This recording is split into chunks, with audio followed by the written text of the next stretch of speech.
होनी चाहिए जाति आधारित जनगणना। आरएसएस के विरोध के बाद रामदास अठावले ने कह दी ये बड़ी बात।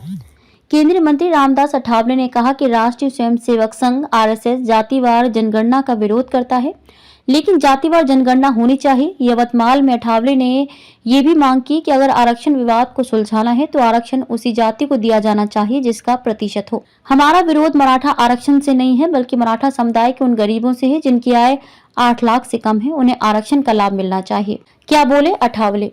अठावले ने कहा कि किस जाति की जनसंख्या का प्रतिशत कितना है ये जानना जरूरी है। मराठा समुदाय का कहना है कि वे 35% हैं। इसी तरह अगर दूसरे समुदाय के लोगों से पूछा जाए तो वे अलग अलग आंकड़े देते हैं। ऐसे मोटे आंकड़े निकालें तो ये कई करोड़ में जाता है। इसलिए किसी जाति का कितना प्रतिशत है ये जानने के लिए जातिवार जनगणना करना जरूरी है।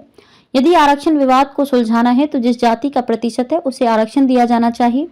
ये हमारी नई मांग है। यदि ऐसा निर्णय लिया जाता है तो जनसंख्या के आधार पर हमारा प्रतिशत 15% था, उसी के आधार पर हमें 15% आरक्षण मिल रहा है। क्योंकि महाराष्ट्र में हमारी आबादी 13% है, इसलिए हमें 13% आरक्षण मिल रहा है।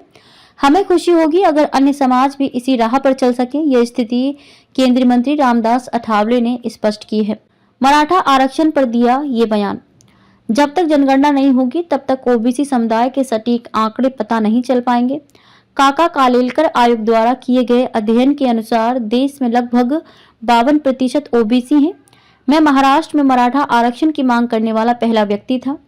हमारे आरक्षण को खतरे में डाले बिना मराठा समुदाय के गरीबों को आरक्षण मिलना चाहिए। आज भी सभी मराठा गांव में अमीर नहीं है, सभी मराठा जमींदार नहीं है, सभी मराठा विधायक निजी उद्योगपति नहीं है। इसलिए हमारी जिद है कि मराठा समुदाय को आरक्षण मिलना चाहिए। केंद्रीय मंत्री रामदास अठावले ने भी कहा कि मनोज जारंगे पाटिल की मांग सही है।